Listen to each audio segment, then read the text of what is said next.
So let's just stay on the concept of a war. Yes.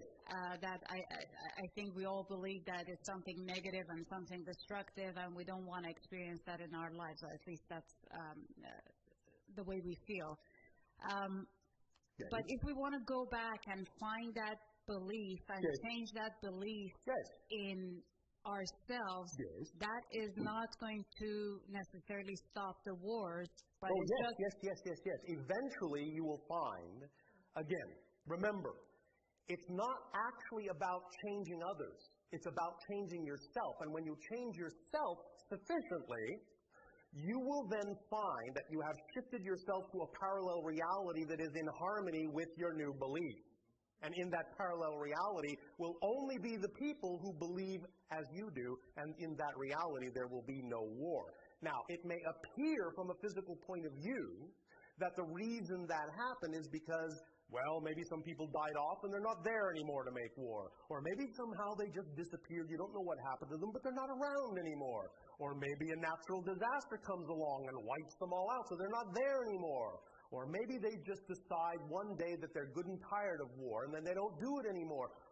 Many, many different ways can be created to make it appear as if they have changed, but what's actually happened is you have shifted yourself to a parallel reality where that's simply no longer in harmony with who you are.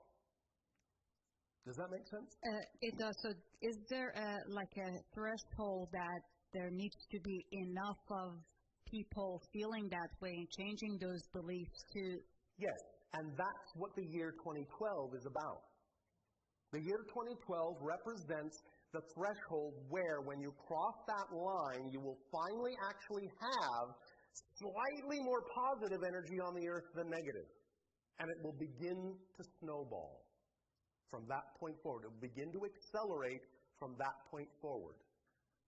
You will finally have tipped the scale enough so that it will guarantee that from that point forward, and I'm not saying it will be the next day, but it will be relatively rapid from that point forward. Once you tip the scale from negative to positive in terms of the majority of the energy on the planet, then things can really accelerate. Because remember, it doesn't take as many positively oriented people for their energy to outweigh millions and millions of negatively oriented ones, because the positively oriented ones are integrational, whereas the negatively oriented ones work alone. You follow me? So it is exponentially expansive when you finally tip the scales on the positive side, and 2012 represents the threshold crossing when it will, from that point forward, be slightly more positive, and then that will allow you to accelerate your energy so that you will find that somewhere between the year of 2033 and 2050, war will be eliminated forever. All right? Thank you. Oh, I had nothing to do with it. It's your planet. Thank you. Bashar, what do you mean by positive and negative energy? Can you expand on that? Positive energy is that which integrates, unifies, makes whole. Negative energy, mechanically speaking, is simply that which segregates, separates, causes the idea of discordant vibration as opposed to harmonious, in alignment vibration. Does that make sense? It's just a mechanical description of the energy. It does, but... It's not the idea of good, bad, right, wrong. It's the idea that when you are acting in positive energy, you are harmoniously aligned with your true core self. When you are acting in negative energy, you are out of alignment with that and creating discord and separation, segregation, disconnection experiences, and forgetfulness. So by definition, the energy that is negative cannot work harmoniously with each other. Correct. And together. Correct. It can be, in a sense, seemingly that there is a unification just because there are so many. And they may have a sort of general momentum, but they actually aren't working in unity. When they really start working in unity, they're actually creating a positive vibration. And that will shift the energy. Make sense? It does, though it seems as though, as you say, I guess it's probably the momentum, but if at least in my mind, Yes. the energy that creates war, Yes. and fights, would Yes. be a negative energy. All right, but you must understand it from the people's perspective. As is often said of movie villains, no one thinks they're the villain. They think what they're doing is positive. I'm simply talking about an objective observation. They're not. They believe they're the heroes saving the day. That's the difference. People have to understand what energy they are actually using in order to divest themselves of that. If somebody doing something negative actually believes they're doing something positive, they can create unity with that. Because again, what does it come down to? Belief. Okay, so if we take that to the next step, Yes. then there are always groups of people Yes. that are different from each other in terms of their beliefs. Exactly. And that's how they get into wars. No. That's not how. How they get into wars is what they believe about their differences. Not that they are different. It's what they believe about being different. That's the key. That's why what's so important to end war on your planet is to teach the children that differences are part of the recognition of the beauty of all that is and its diversification. Because all that is harmonious if it allows all its differences to be equally valid.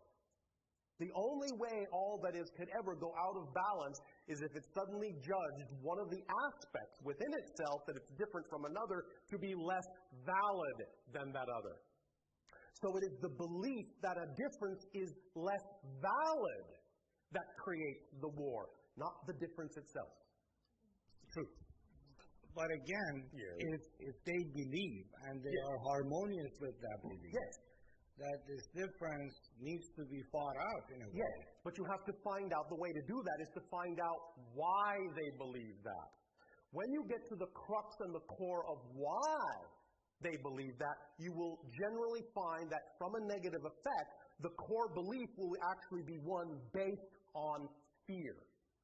And if it's based on fear, then yes, there is an underlying negative vibration that is creating them to think in a way of denial of that negativity, so they then believe they're positive because they are afraid to face the fear that they have at their core.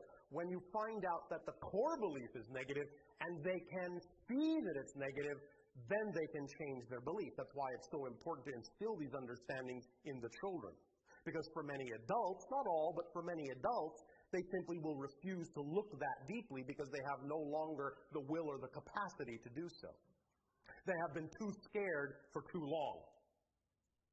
Although, again, for some, once they become scared long enough, they can also give up that point of view. It just depends on what theme they're exploring. Do remember this, however. Do remember this. It's very important to remember. I am not in any way, shape, or form condoning the actions of anyone in any particular way. But the point is this: you really are all fundamentally eternal spirits. It's not that big of a deal. You always exist. You always will. If you go against the grain sometimes, well, all right. Maybe there's a kind of a sadness that you didn't see that coming, didn't learn this, didn't learn that time. A recognition that, oh, all right, I could have done things differently.